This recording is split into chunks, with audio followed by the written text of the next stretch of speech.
میں قربانی کے سلسلے میں ایک گزارش کرنا چاہتا ہوں کہ آپ صلی اللہ علیہ وسلم کی ایک سنت ہے جو بہت کم جگہوں پر آپ کو سننے کو یا پڑھنے کو ملے گی۔ وہ یہ ہے کہ آپ صلی اللہ علیہ وسلم قربانی کتنے جانوروں کی کرتے تھے۔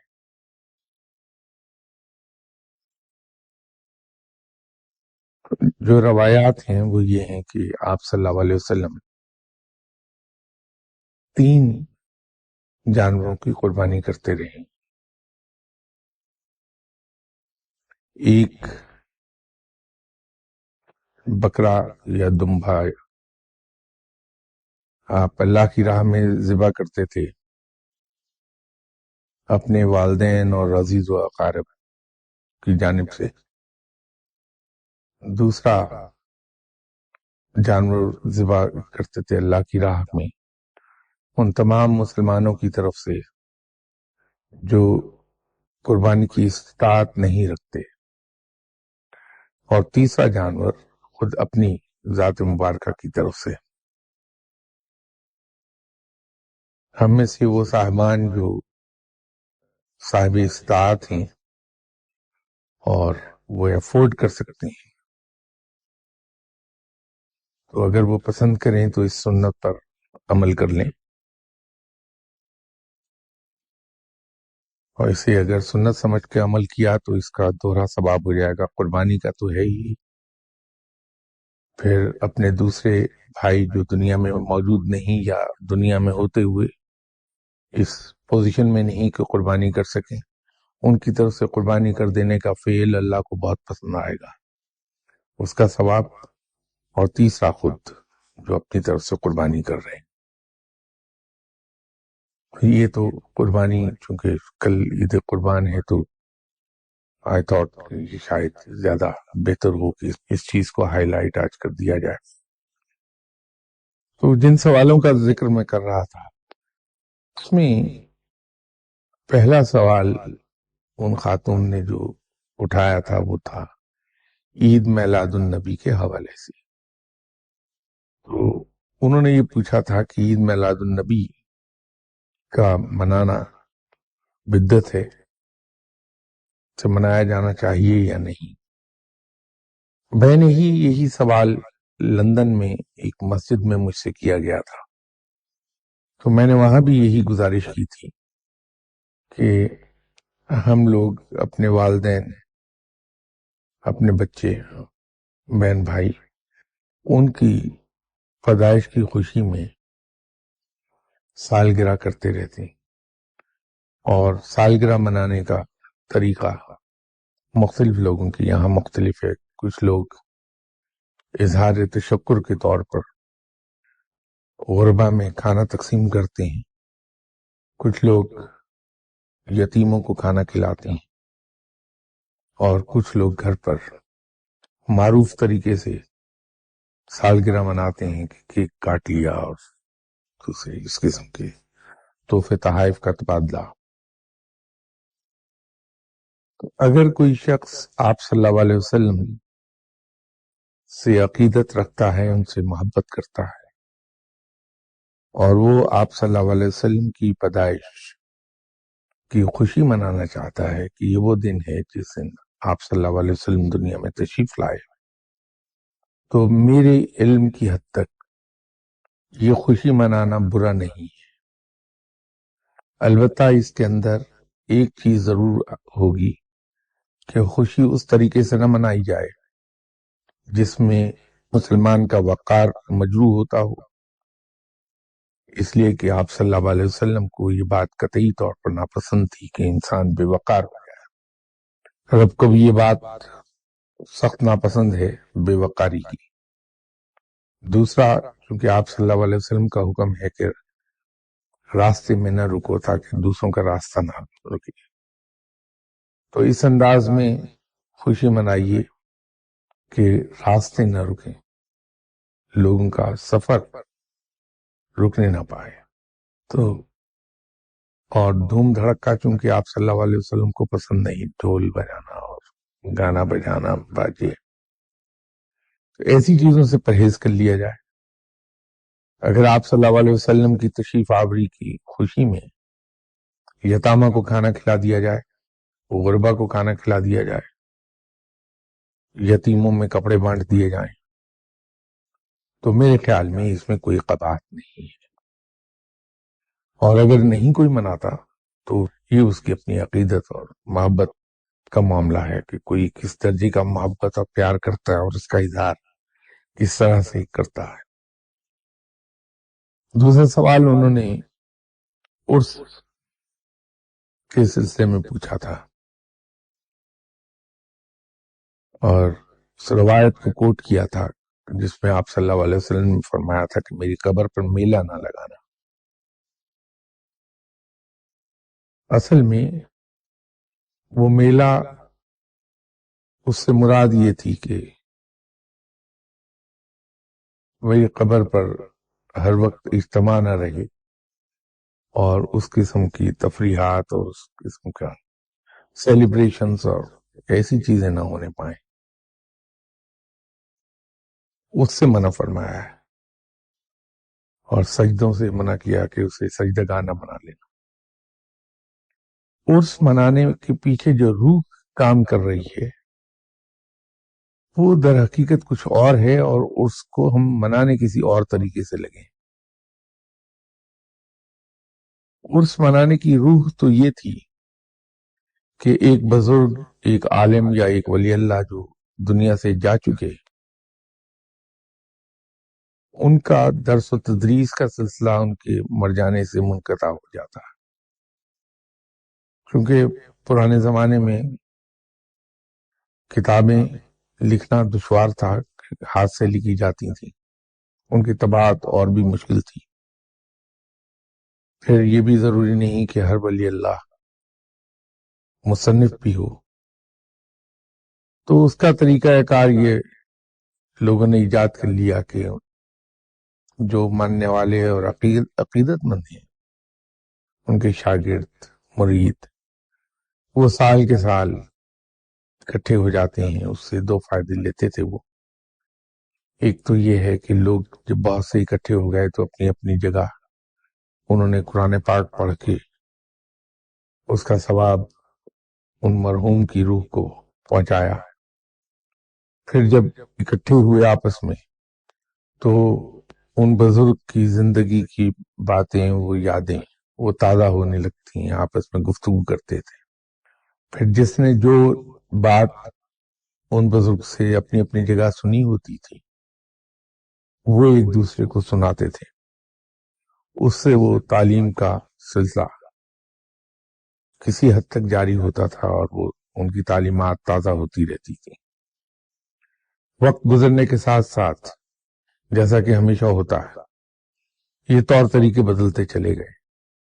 اور وہ ایک میلے ٹھیلے کا سا سما ہونے لگا اس پر۔ تو چونکہ اس کی روح تعلیمات کو تازہ کرنا ہے اور ان فراموش کردہ تعلیمات کو زندہ کرنا ہے، یہاں تک، اور پھر اکٹھے ہو کر ایصال ثواب کے لیے قرآن خوانی کرنا، اللہ کا ذکر کر کے اس کا ثواب اس مرنے والے کی روح تک پہنچانا، اس جذبے کے ساتھ تو عرس صحیح ہے۔ لیکن اگر عرس کسی میلے کی شکل اختیار کر لے تو پھر وہ اتنی کوئی قابل تعریف بات رہتی نہیں۔ تیسرا، انہوں نے نفلی عبادات کے بارے میں سوال اٹھایا تھا کہ نفلی عبادات باجماعت کی جانی چاہیے یا نہیں۔ تو میں پہلے بھی کسی نشست میں اس کا ذکر کر چکا کہ عبادات حد الوسع کوشش کی جائے کہ چھپا کے کی جائے، ان کا اظہار نہ ہونے پائے، تو بہتر ہے کہ تنہائی میں کی جائیں عبادات، لوگوں کے علم میں لائے بغیر، ما سوائے فرض نمازوں کے جو باجماعت پڑھی جانی چاہیے۔ سب فرض باجماعت پڑھ لیے جائیں، باقی گھر پہ بند کمرے میں، تاکہ کسی کے علم میں بھی آنے نہ پائے کہ آپ نماز پڑھتے ہیں، عبادت کرتے ہیں۔ تو نفلی عبادات کے بارے میں بھی یہی ہے کہ نفلی عبادات تو اور بھی ضروری ہے کہ ان کو تنہائی میں پڑھا جائے اور دوسروں سے چھپایا جائے تاکہ عبادت عبادت رہے، ریاکاری میں نہ جانے پائے۔ اسی ضمن میں ایک یہ عرض کر دوں کہ اس پر ایک زمانے سے اختلاف چلا آ رہا ہے اور مختلف مکاتب فکر کے لوگ مختلف رائے رکھتے ہیں کہ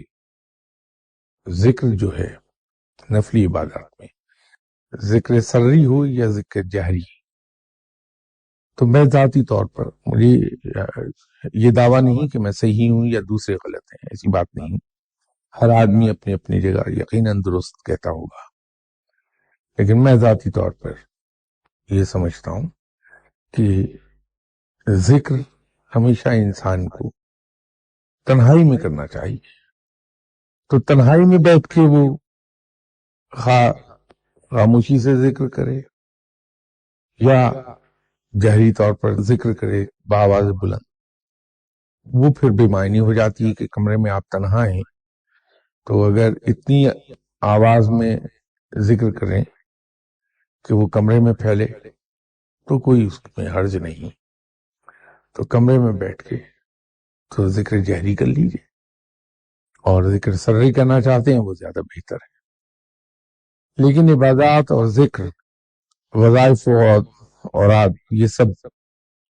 تنہائی میں کیجئے اور کوشش کر لیجئے کہ آپ کے اہل خانہ کی نظر سے بھی یہ باتیں چھپی رہیں کہ آپ عبادت کرتے ہیں۔ جتنا اسے مخفی رکھیں گے اتنی ہی روحانی ترقی تیز ہوگی اور زیادہ جلدی ہوگی، اور جتنا لوگوں کی نظروں میں آئے گی یہ بات، وہ ترقی رکتی چلی جاتی۔ ناٹ دیٹ کہ میں یہ کہہ رہا ہوں کہ نظر لگ جائے گی لوگوں کی، ایسی بات نہیں۔ میں تو ان چیزوں میں یقین ہی نہیں رکھتا، میرے نزدیک تو رب ہی رب ہے، بس سب کچھ رب ہے، تو وہ مالک ہے، سب سے طاقتور ہے۔ تو اتنے طاقتور رب کا بندہ، ایسا رب جو سب سے زیادہ طاقتور، اس کا بندہ اتنا کمزور کیسے ہو سکتا ہے کہ جادو، تعویذ اور نظر، یہ سب چیزیں اس کا کچھ بگاڑ لیں؟ تو میں تو اس کو ماننے کو تیار نہیں، کیونکہ مجھے تو اپنے رب پر بے پناہ ناز ہے کہ وہ سب سے زیادہ طاقتور اور سب سے زیادہ قوت والا ہے، قادر مطلق ہے، اس کے حکم کے بغیر ایک پتہ نہیں ہل سکتا۔ تو ایسے رب کا بندہ اگر ہے تو پھر اسے فکر کیا ہے؟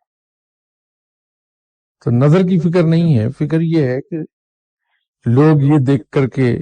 آپ عبادت گزار ہیں آپ کو سلام کرنے لگیں گے، اور رفتہ رفتہ آپ کو پیر بنا لیں گے کہ آپ کے گھٹنوں کو ہاتھ لگائیں گے۔ اس سے نفس پھلنے پھولنے بڑھنے لگتا ہے، اور اس سے انسان کے اندر تکبر کی سی کیفیت پیدا ہوتی ہے، وہی تباہی ہے۔ تو اس سے بچنے کا، وہ جو میں ایک بار ذرا لائٹلی بات کرتے ہوئے کہہ رہا تھا کہ صاحب جب آپ حج کرتے ہیں تو اپنے نام کے ساتھ حاجی کیوں لگاتے ہیں؟ اگر حاجی لگانا ضروری ہے کہ آپ نے حج کیا ہے، ایک فرض عبادت پوری کر لی آپ نے اس لیے حاجی ہو گئے،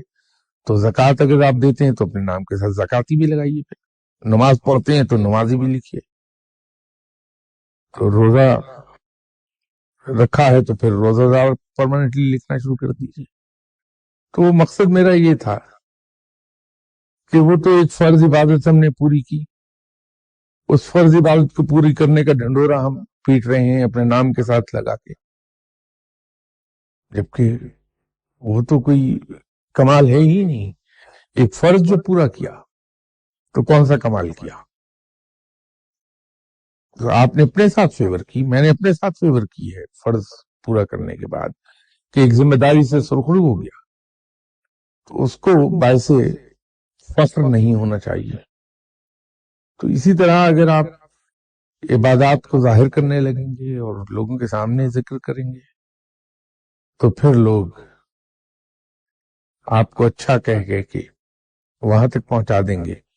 کہ آپ کے دماغ میں یہ آنے لگے گا کہ آپ بہت نیک آدمی ہیں، اور جہاں یہ بات آئی کہ میں بہت نیک آدمی ہوں، تباہی کی طرف چلا گیا انسان۔ تو اس سے بچنے کا طریقہ یہی ہے وہ جیسے ایک بار ایک نشست میں نے ذکر کیا تھا کہ جناب قبلہ مرشد صاحب ایک بار میرے ساتھ پشاور گئے تھے، تو رات ہم ہوٹل میں ٹھہرے. اگلے دن میں صبح فجر کی نماز پڑھ کے تو مرشد صاحب کے کمرے میں گیا یہ دیکھنے کہ رات ان کی کمفرٹیبل گزری یا نہیں. تو جاگ رہے تھے، باتیں ہونے لگیں. بتا رہے تھے کہ میں پشاور ایک لمبے عرصے کے بعد آیا ہوں تو رات ملاقاتیں بہت آئیں. تو وہ اسی ضمن میں بات کر رہے تھے، تو کرتے کرتے اس ساری چیز کو روکا اور فرمایا کہ میں تمہیں ایک بات کہنا چاہتا ہوں کہ زندگی بھر اپنا ظاہر اس طرح کا بنائے رکھنا کہ کسی کو تمہارے باطن کی خبر نہ ملے. تو مقصد یہ تھا کہ ظاہر سے میں اس طرح کا نظر آؤں دنیا دار کہ کسی کو یہ کبھی شبہ بھی ہو نہ پائے کہ میں عبادت بھی کرتا ہوں. تو میری گزارش آپ سے بھی یہی ہے کہ اپنا ظاہر ایسا بنا رکھیے کہ آپ کی عبادات اور آپ کی پارسائی اور آپ کی نیکی کا کوئی ہلکا سا بھی کلو وہاں سے نہ ملنے پائے کسی کو. تو بات نفلی عبادات کی ہو رہی تھی، تو نفلی عبادات میرے اپنے سوچ کے مطابق خفیہ ہی رہنی چاہیے، ان کو تنہائی میں کیا جائے تو زیادہ بہتر. اس ضمن میں اگر کوئی سوال کرنا چاہیں تو.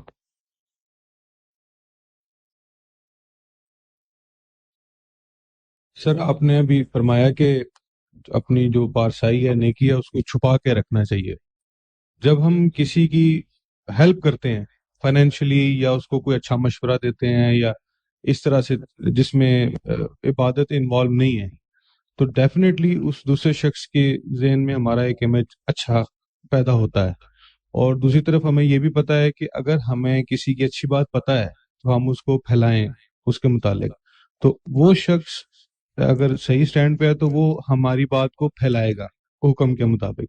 اور ہم نے زیادہ تر یہ کر سکتے ہیں کہ اسے درخواست کریں کہ وہ آگے کسی کو نہ بتائے. تو ڈیفینیٹلی وہ دوسرے تیسرے چوتھے آدمی کو بتائے گا اور آپ کا امیج بہتر ہوتا جائے گا دوسرے لوگوں میں. تو اس سے بھی تو نفس جو ہے اس کے پھلنے پھولنے کا احتمال ہے. سر اس کو کس طرح کنٹرول کیا جائے؟ دیکھیے اللہ تعالیٰ نے ایک عجیب و غریب بیلنس قائم کیا ہے. ایک طرف تو اس نے یہ حکم دیا کہ اگر آپ کسی کے ساتھ کوئی احسان کا سلوک کرتے ہیں، نیکی کرتے ہیں، تو اسے اس طرح سے چھپا کر کیجئے کہ وہ کسی اور کے علم میں آنے نہ پائے. دوسری طرف اس نے یہ حکم دیا کہ جو شخص تمہارے ساتھ نیک سلوک کرے اس کو تم پھیلاؤ. آپ اپنے طور پر دوسروں کے ساتھ بھلائی اور احسان کا سلوک اس انداز میں کریں. میں محاورتاً کہہ رہا ہوں کہ خود آپ کو نہ پتہ چلنے پائے کہ آپ نے کسی سے کوئی نیک سلوک کیا ہے. باقی یہ رب پر ہے کہ رب اگر آپ کے اس نیک کام کو قبول فرما رہا ہے اور وہ نیکی کی خوشبو کو پھیلانا چاہتا ہے لوگوں میں آپ کی نیکی کی، تو وہ اس کو کرنے دیجئے، وہ بہتر جانتا ہے کہ کیا کرنا ہے. لیکن آپ اپنے طور پر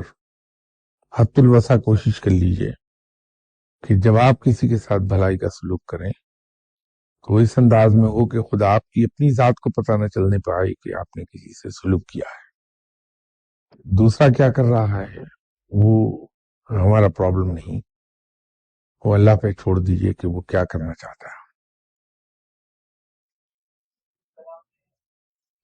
تو ایکسپلین کرتے ہوئے یہ فرمایا کہ دو قسم کے ذکر اذکار ہیں، سر ان کو ذرا آپ تھوڑا سا ایکسپلین کر دیں گے؟ کہ ذکر سری اور ذکر جہری کی بات ہے. اصل میں ذکر سری اس کو کہتے ہیں جو چھپی ہوئی چیز ہے. تو جو ذکر آپ خاموشی سے دل میں کرتے ہیں، جس کی آواز پیدا نہیں ہوتی، وہ ذکر سری کہلاتا ہے۔ اور جس میں آواز پیدا ہو، جو دوسروں پر ظاہر ہو جائے، بلند ہو جائے، وہ ذکر جہری کہلاتا ہے۔ جیسے نماز کے اندر بھی ہماری 3 نمازوں میں تلاوت جہری ہے، فجر، مغرب اور عشاء، اس میں تلاوت جہری ہے، اور ظہر اور عصر میں سری ہے، کہ اس میں امام صاحب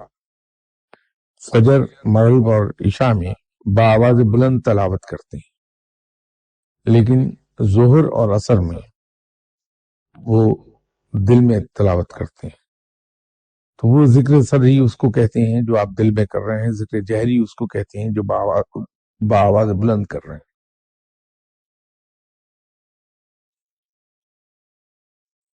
سر، آپ نے اپنی پچھلی کسی گفتگو میں فرمایا تھا کہ ویسے تو ہم جتنی جی چاہیں عبادات کر لیں، لیکن اگر ہم کسی خاص طرز زندگی گزارنا چاہتے ہیں اور اپنے رب کا قرب حاصل کرنا چاہتے ہیں تو ایک خاص طرز زندگی ہمیں اپنانا ہوگا اور ایک خاص ڈھب پر زندگی گزارنی ہوگی اور اپنے مرشد کی ہدایات کے مطابق ذکر اور عبادت کرنی ہوگی۔ تو سر، اس سلسلے میں ہم آپ کی رہنمائی چاہتے ہیں۔ اس کی تھوڑی سی ایکسپلینیشن میں آپ سے عرض کر دوں کہ وہ خاص ڈھب سے مراد یہ نہیں تھی میری کہ آپ سبز چوغا پہن لیں اور گلے میں مالا ڈال لیں، ہاتھ میں تسبیح ہو، ایک ہاتھ میں، دوسرے ہاتھ میں ڈنڈا ہو، اور خاص ڈھب کی زندگی جب میں آپ سے عرض کرتا ہوں تو وہ یہ ہے کہ آپ دین کو بھی لے کے چلیے اور دنیا کو بھی ساتھ ساتھ لے کے چلیے۔ جو دنیاوی فرائض ہیں ان کو اس انداز میں پورے کیجئے کہ آپ نے اس کا اللہ کو کل کو جا کے جواب دینا ہے، اس میں کہیں کوئی کوتاہی نہ رہ جائے، کوئی کسر نہ باقی رہ جائے۔ آپ کی فیملی آپ کی ذمہ داری ہے، اللہ تعالیٰ نے اس کی کفالت آپ کے ذمہ دی ہے، تو آپ ان کو اپنے وسائل میں رہتے ہوئے حد الوسع کوشش کیجئے کہ جو بہترین زندگی ان کے لیے پیدا کر سکیں وہ کر دیجئے۔ ان کو ایک اپنے وسائل میں رہتے ہوئے، یہ میں دوبارہ رپیٹ کر رہا ہوں، وسائل سے باہر مت جائیے،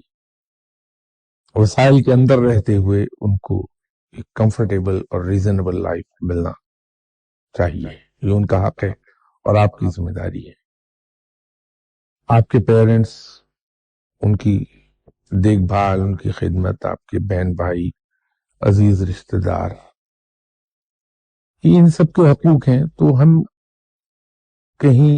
روحانیت حاصل کرتے کرتے ان فرائض کو نہ بھول جائیں، کہیں اس میں کہیں ہم سے کوتاہی نہ ہونے پائے، یا دین کی خدمت کرتے کرتے کہیں ہم اپنے فرائض سے غافل نہ ہو جائیں۔ یہ فرائض ہمیں ادا کرنے ہیں اور اس کے لیے ہمیں اللہ کو کل کو جواب دینا ہے۔ آپ اپنے فرائض کو حد الوسع کوشش کر لیجئے کہ پورے کر لیں۔ اسی طرح جو فرض عبادات ہیں اس کے لیے ہمیں اللہ کو جواب دینا ہے، تو فرض عبادات پہلے پوری کر لیں ہم، اس کے بعد پھر نفلی عبادات کی طرف جائیں۔ جب اس سٹیج سے ہم آگے نکل جائیں گے تو پھر ایک اور سٹیج شروع ہوتی ہے، وہ یہ ہے کہ سوشل لائف ہماری نجی لائف تھی، اس کے بعد اب سوشل لائف کی سٹیج آ جائے گی۔ تو اس میں سب سے پہلی احتیاط اگر ہم یہ کر لیں کہ ہم کسی کا حق نہ ماریں، کسی کے حق تلفی نہ کریں، ہم کسی کے ساتھ نا انصافی نہ ہونے پائے ہمارے ہاتھوں، یہ ہم انشور کر لیں۔ تو جب ہم یہ کرنا شروع کر دیں تو پھر اس سے اگلی سٹیج پر ہم چلے جائیں کہ لوگوں کے ساتھ ہم ایثار کا سلوک کرنا شروع کر دیں، لوگوں کے لیے ایثار و قربانی کرنا شروع کر دیں۔ اپنی ضروریات کو میں اپنی سے جب